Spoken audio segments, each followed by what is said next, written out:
Ya, assalamualaikum warahmatullahi wabarakatuh. Kembali lagi di channel YouTube Himakom Visip UGJ. Nah, di kesempatan kali ini di segmen Himakom Camp, we are apa nih? Tagline-nya bahasa Inggris agak ribet sih Pak soalnya, Pak. We are here to give you something. Nah, pada kesempatan kali ini saya juga turut berbahagia sih karena ini apa ya? Saya mendapatkan narasumber yang kebetulan sangat-sangat wah lah. Nah, langsung aja ini kita mungkin bisa sedikit perkenalan dulu ya. Saya sekarang berada di The Kiss dan bersama dengan kepala dinasnya langsung. Boleh Pak diperkenalkan Pak bareng teman-teman nih. Mau tahu lah Bapak yang ganteng ini siapa gitu. Oh, terima kasih Mas Andi dan teman-teman semua. Selamat siang. Siang Pak. Saya Ma'ruf Nuryasa, Kepala Dinas Komunikasi, Informatika dan Statistik Kota Cirebon. Jadi disingkatnya supaya lebih kekinian. Iya. The Kiss. The Kiss. Ya, Dinas Komunikasi, Informatika dan Statistik. Nah, itu perlu tuh. Ini teman-teman yang tergabung di ilmu komunikasi. Kan sering kita dengar nih, nama membawa rasa. Iya, betul. Makanya singkatan juga harus dipilih gitu. Betul. Pak. Jadi The Kiss, bukan diskotik. Iya sih Pak. Tapi kalau boleh tahu nih Pak, kan mungkin ada aja nih Pak beberapa teman-teman atau dari mahasiswa ilmu komunikasi yang belum tahu apa sih The Kiss itu sebenarnya Pak. Ya, kami dinas yang sebetulnya mengampu 3 urusan wajib non pelayanan dasar. Ya, jadi kami mengampu urusan komunikasi dan informatika, urusan statistik dan urusan persandian. Jadi tugas-tugas itu yang dilakukan oleh pemerintah daerah. 3 urusan itu jadi core kami untuk melaksanakan tugas-tugas di tingkat kota. Oh gitu ya Pak. Oke. Nah, mungkin langsung aja nih itu buat teman-teman yang belum The Kiss itu apa, tadi Bapak Ma'ruf ini sudah menjelaskan nih seperti apa sih The Kiss. Nah, kemarin nih Pak, saya pribadi sempat lihat webnya The Kiss, itu ada ngebahas tentang smart city nih Pak. Itu kalau saya pribadi, wah ini menarik sekali nih smart city. Banyak kayak sebenarnya udah banyak di kota-kota lain juga yang udah menerapkan smart city nih Pak. Nah, kalau boleh tahu nih Pak, smart city di kota Cirebon itu seperti apa sih Pak? Ya, saya akan runut ya supaya teman-teman nanti bisa mengikuti secara ini. Jadi tahun 2017 kami itu lolos asesmen yang dilakukan oleh Kementerian Kominfo kaitannya dengan program 25 kabupaten kota menuju smart city. Nah, ini yang harus digarisbawahi, menuju smart city. Jadi kalau menuju itu berarti proses dan tidak akan pernah berhenti. Nah, karena program ini dirancang memang seperti itu oleh Kementerian Kominfo. Jadi akan terus sampai kapanpun ini programnya akan terus berlanjut. Berjenjang berarti ya Pak? Iya, terus berkembang, tidak akan putus karena ada batasan tahun. Ya. Batasan tahun itu hanya diperlukan untuk membatasi program-program apa yang dilaksanakan. Jadi kalau sampai kapan kita bisa sampai di smart city sebuah kota, ya itu akan terus berproses sesuai dengan perkembangan peradaban manusia. Betul. Nah, 2017 kami lolos asesmen di kelompok pertama se-Indonesia, 25 kota kabupaten se-Indonesia, Kota Cirebon. Oh, Cirebon itu. Kota Cirebon. Jadi kita di Kota Cirebon ya patut berbangga nih. Iya.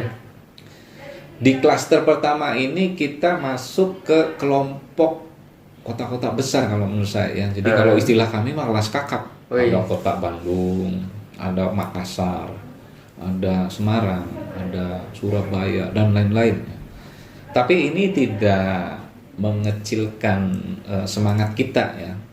Meskipun Kota Cirebon ini kita harus bagaimana bisa mengejar, kalaupun ada bahasa ini supaya bisa menyamai atau bahkan bila perlu melebihi gitu ya apa yang sudah dilakukan oleh kota-kota lain. Nah, setelah itu kita dibantu oleh Kementerian Kominfo membentuk 2 tim. Ada namanya Dewan Smart City. Dewan Smart City ini anggotanya adalah seluruh stakeholder yang ada di Kota Cirebon. Yang satu lagi adalah tim pelaksana Smart City. Nah, ini anggotanya seluruh dinas yang ada di Kota Cirebon. Nah, khusus untuk di tim pelaksana Smart City ini kami tidak hanya menggunakan pendekatan struktural jabatan kedinasan, tapi kita mix dengan kompetensi. Jadi ada beberapa yang karena pertimbangan kompetensi kita masukkan ya di tim pelaksana. Nah, kata kunci di Smart City ini yang barangkali sangat saya kira perlu diketahui oleh semua orang. Ada 4 kata kunci di Smart City. Efektif, efisien, ya, terintegrasi, berkelanjutan. Jadi kalau kita bicara tentang Smart City itu kata kuncinya ini, bagaimana kita bisa mewujudkan efektivitas, efisiensi, terintegrasi, berkelanjutan untuk peningkatan kesejahteraan masyarakat. Jadi itu ya sejarah lah saya sedikit tentang Smart City ya Pak. Nah tadi kan Bapak sempat bilang bahwa seenggaknya bisa sama dengan kota lain atau bahkan lebih bagus itu di atas kota lain ya Pak. Nah kalau boleh tahu nih Pak, perbedaan dari Smart City Kota Cirebon dengan Smart City kota lain itu apa sih Pak? Iya, kami tentu ingin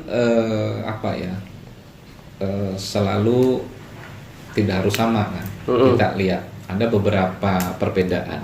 Yang pertama pada saat kita membuat master plan Smart City, kita sudah punya master plan Smart City dari 2018 ke 2028 selama 10 tahun. Yang paling penting ini yang membedakan, kita bersepakat bahwa program Smart City adalah milik bersama. Sehingga pada saat penyusunan, pada saat pembentukan tim pelaksana dan Dewan Smart City, kita menggunakan konsep pentahelix. Mungkin teman-teman sudah pernah mendengar ya.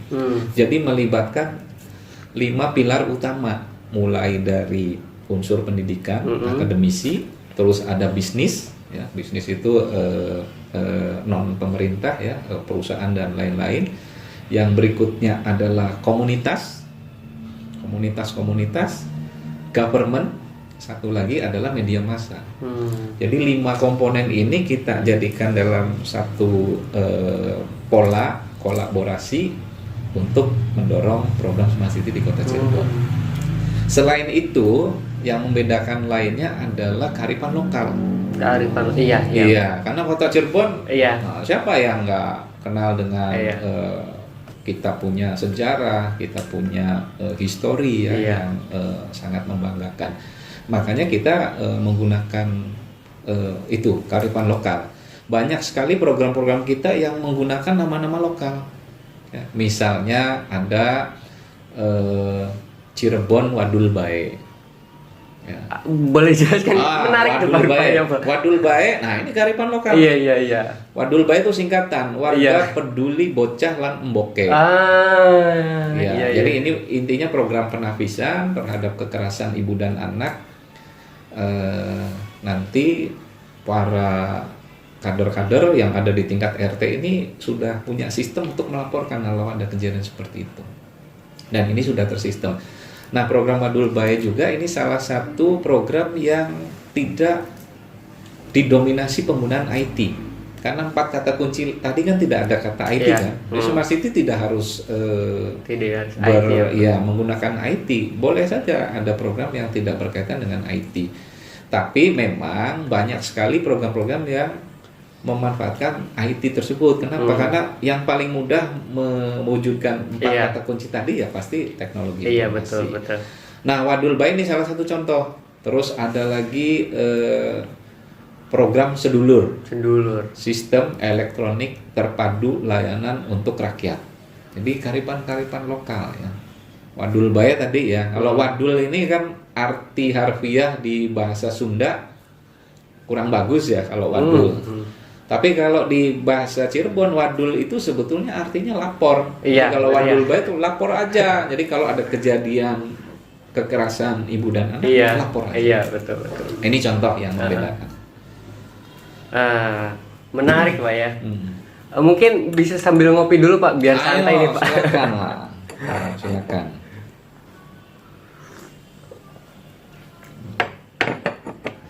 pembahasan yang sebenarnya apa ya, banyak memberikan kita pelajaran lah di sini ya buat teman-teman yang menonton. Nah, mungkin bisa dilanjut ya Pak. Ya, silakan. Nah, tadi kan salah satu programnya adalah Wadul ya Pak, yang itu yang intinya adalah tentang pelaporan tentang apa gitu di rumah tangga atau bagaimana. Nah, sebenarnya apa aja sih Pak kalau boleh tahu strategi dari Smart City ini, dari program-programnya mungkin strategi yang dilakukan dari pihak Detis? Permasalahan yang umum ya, yang bukan hanya dijadikan tantangan di Kota Cirebon itu biasanya dari sisi penganggaran. Itu wajar. Iya. Makanya kami punya strategi program kita ini, kita sepakati ini program milik bersama dan berkelanjutan. Yang kedua, kita menggunakan strategi kolaborasi. Ya, jadi ada kolaborasi, ada sinergitas, ada partisipasi. Jadi ada program yang full murni dibiayai oleh Pemda Kota Cirebon, ada program yang kita hasil kolaborasi program antara Pemda dengan yang lain, atau bisa juga ada partisipasi, murni partisipasi. Nah, jadi kita membuka semua peluang itu strateginya, membuka peluang semua itu.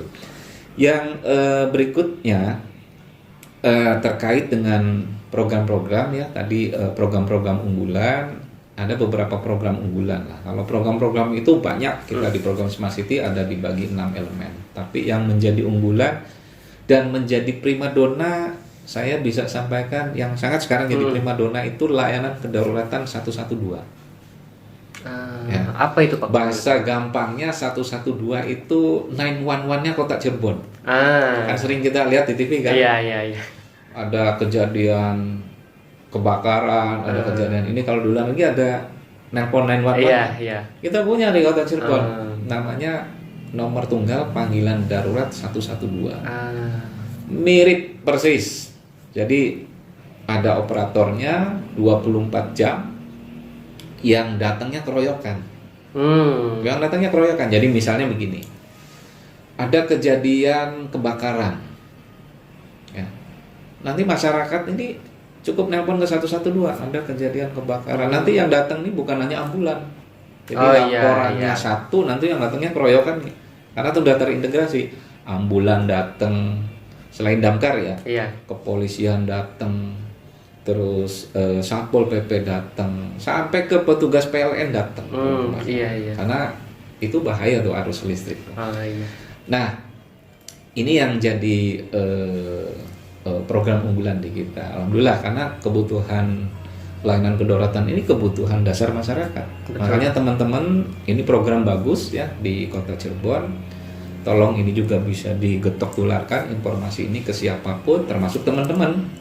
Kan ini kan teman-teman mahasiswa ada yang ngekos kan. Iya Pak. Jadi kalau mengalami kejadian-kejadian telepon. Iya. Ini 24 jam dan free. Free ya Pak ya? Free, tidak berbayar alias gratis. Dan program lainnya banyak ya. Kita juga ada program kolaborasi, misalnya contohnya program Cirebon Melek Internet atau Cirebon Melek. Penyediaan akses free wifi bukan hanya dari Pemda, tetapi kita juga menggandeng pihak lain yang punya free wifi dan kita publish nanti ke masyarakat di mana bisa mengakses. Kan kondisi begini lagi orang butuh akses ya. Mungkin itu salah satu solusi dari Dekis ya Pak ya untuk. Iya. Yang berikutnya ada lagi program Cirebon Mata Hatiku.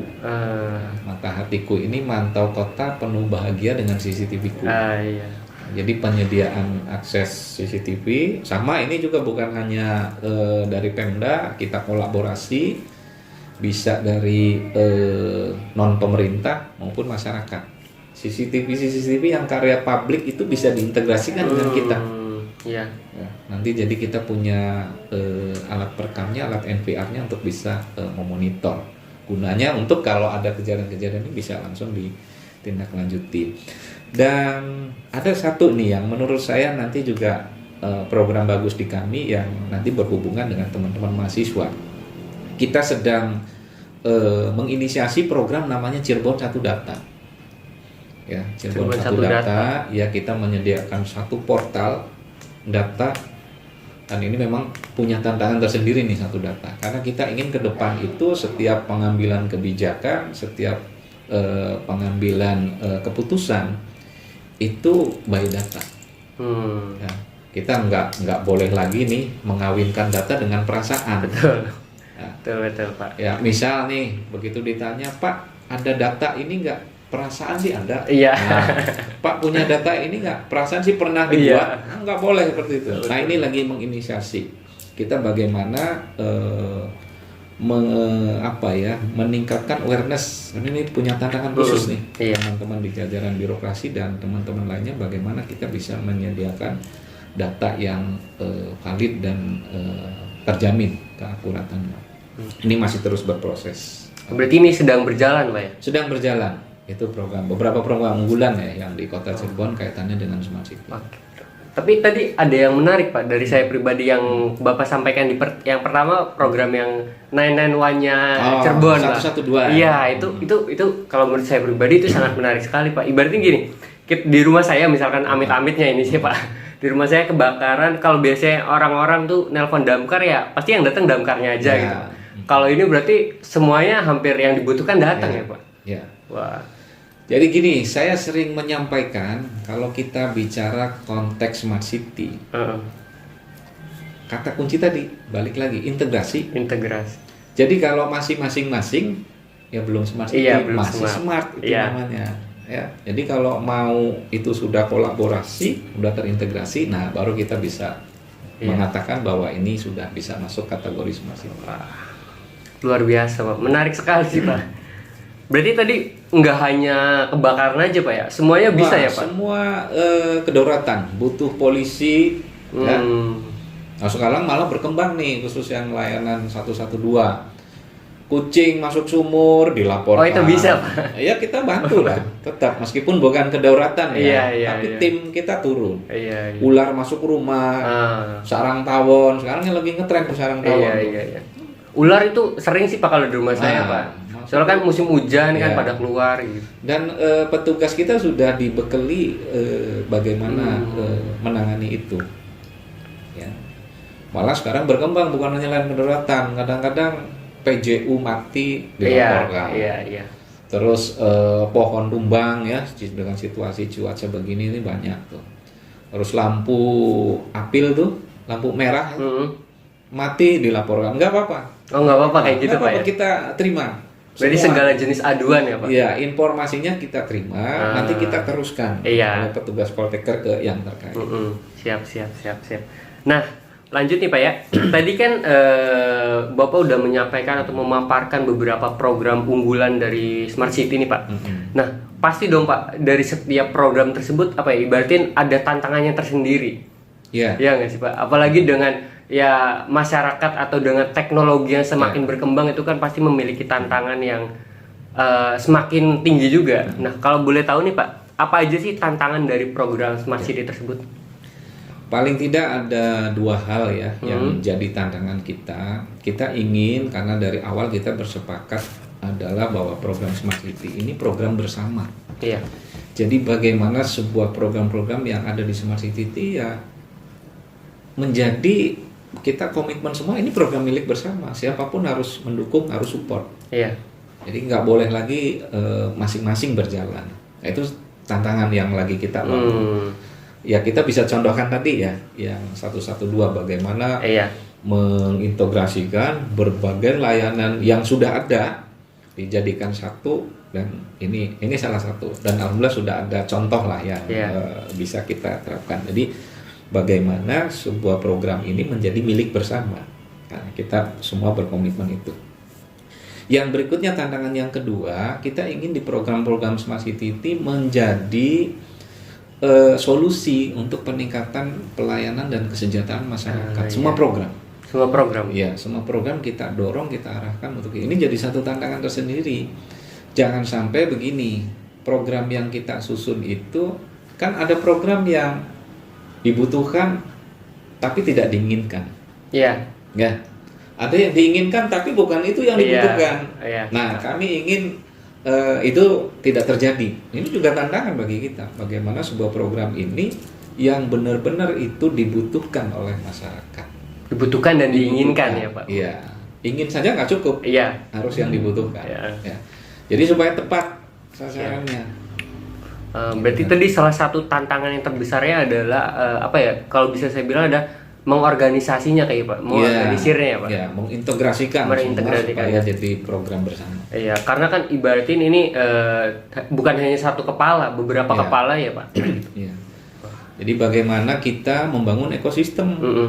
Ya, ekosistem. Jadi nggak bisa lagi kita bicara smart city tapi masih sendiri-sendiri. Iya. Ekosistemnya itu harus terbangun dalam satu ini. Siap. Nah lanjut nih Pak, sebenarnya apa aja sih untuk apa ya mungkin dari Bapaknya sendiri dari Dekis itu untuk menyikapi tantangan-tantangan tersebut tuh Pak? Iya, kami ini kan dari tahun 2017 ya, sampai sekarang 2021.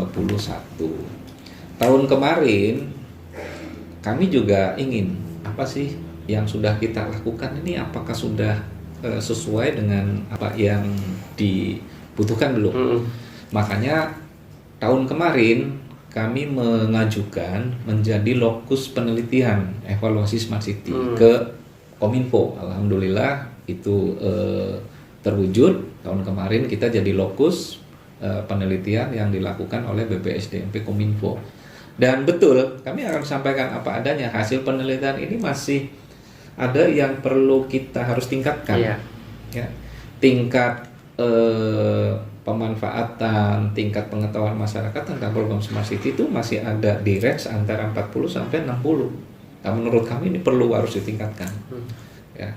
Jadi kami sengaja yang mengevaluasinya harus benar-benar tim peneliti dari luar supaya kita bukan diteliti oleh diri kita sendiri. Nah, dari sini ada beberapa rekomendasi. Misalnya untuk memaksimalkan peran kebersamaan ini kita direkomendasikan memiliki payung hukum. Nah, alhamdulillah nih, insya Allah mohon doanya juga oleh kita semua. Tahun ini kita sudah punya Perda Smart City. Yang paling membahagiakan bagi kami, Perda ini inisiatif pembuatan naskah akademiknya pun dibantu oleh teman-teman dari DPRD Kota Cirebon. Ya, ini wujud kolaborasi dan milik bersamanya sudah mulai benar-benar ya. Targetnya tahun ini kita sudah punya perda. Jadi itu rekomendasi dari hasil penelitian, evaluasi. Kami tindak lanjuti. Yang berikutnya poin penting lainnya adalah ini kaitannya dengan sosialisasi ya. Kami masih perlu ditingkatkan sosialisasi ini karena masih banyak warga masyarakat yang ini, makanya nih pola-pola seperti ini bagian dari sosialisasi program-program kami. Yang lainnya, nah ini ada yang barangkali bisa nanti menjadi inspirasi buat teman-teman di ilmu komunikasi ya. Sebelum COVID, untuk meningkatkan literasi informasi ke masyarakat, kami bikin program baru. Ini hasil inovasi nih. Jadi memang kita harus selalu berinovasi. Ya, berinovasi yang baru. Lakukan sosialisasi itu tidak pakai cara lama. Kalau dulu ya kita sosialisasi di mana-mana, sosialisasi itu ngundang orang kan seperti itu kan. Ngundang 40 orang, yang datang mungkin 35. Mungkin pernah ngalami kan? Iya. Dari 35 yang 30 orang pada saat acara asik dengan gadget. Iya. Ya kan? Iya. Yang 5 orang mungkin hanya sekian persen nempelnya kan di sosialisasi.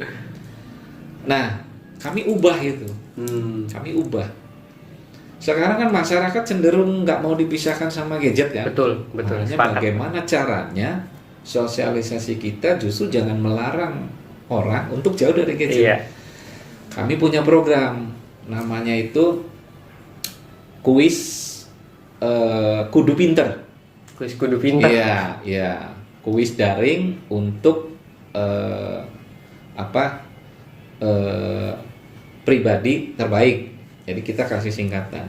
Jadi kami bikinnya melalui kuis. Sebetulnya itu isinya konten-konten sosialisasi. Dan kami nggak ngundang.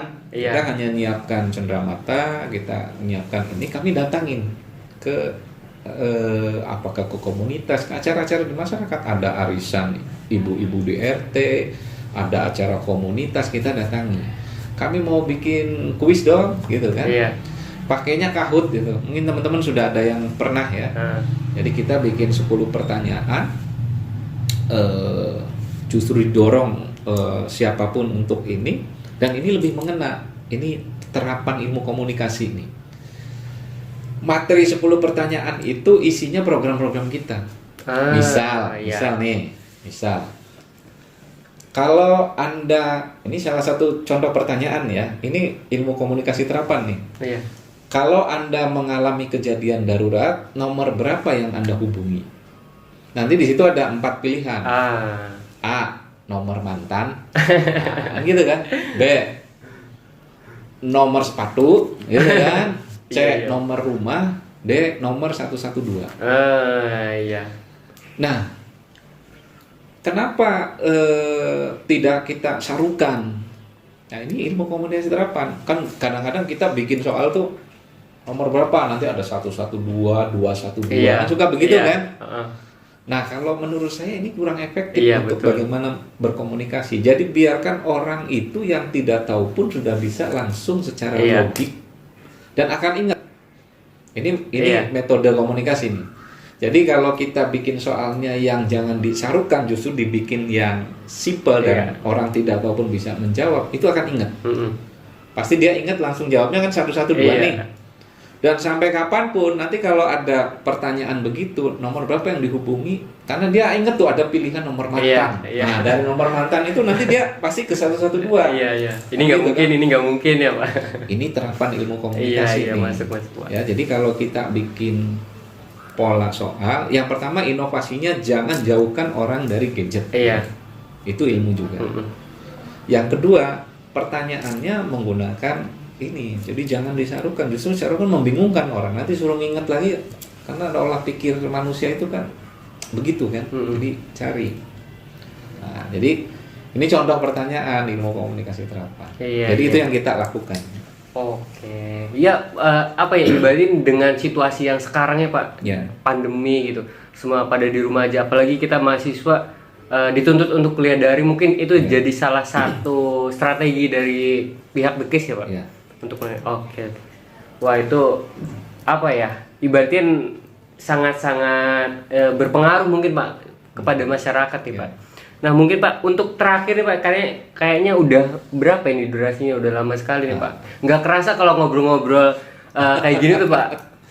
Nah mungkin untuk penutup nih Pak, boleh nggak saya minta Bapak buat ngasih 1-2 patah kata Pak, terutama untuk mahasiswa ilmu komunikasi nih Pak. Teman-teman semua, saya kira mengambil materi perkuliahan ngambil ilmu komunikasi ini sangat tepat, sangat strategis. Kenapa seperti itu?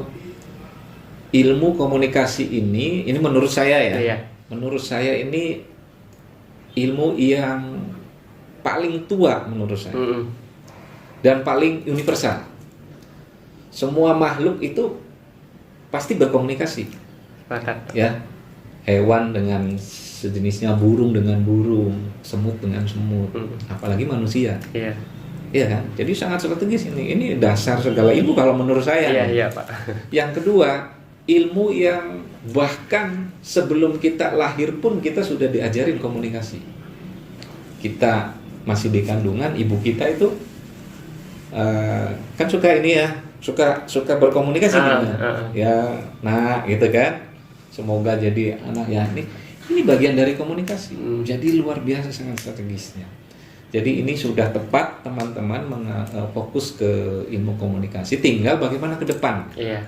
Ke depan 1 langkah sudah tepat. Yang 2 lagi ini saran saya, selain kita sudah belajar ilmu komunikasi, tingkatkan IT. Ya. 1 lagi bahasa asing. Kalau 3 komponen ini sudah kita kuasai ini oleh teman-teman semua, saya kira masa depan sudah ada di tangan kita. Terjamin ya Pak. Wah, ada lagi Pak? Saya kira itu ya. Cukup. Oke. Nah, itu dia teman-teman perbincangan saya dengan Pak Kadis nih ya. Itu sangat-sangat menarik. Nah, mungkin dari teman-teman mahasiswa ilmu komunikasi atau teman-teman yang lain yang penasaran dengan program Smart City mungkin bisa langsung ke websitenya The Case ya, langsung aja di situ. Nah, mungkin itu aja dari Himakom Camp. Kurang lebihnya mohon maaf. Wabillahi taufik walhidayah. Wassalamualaikum warahmatullahi wabarakatuh. Waalaikumsalam.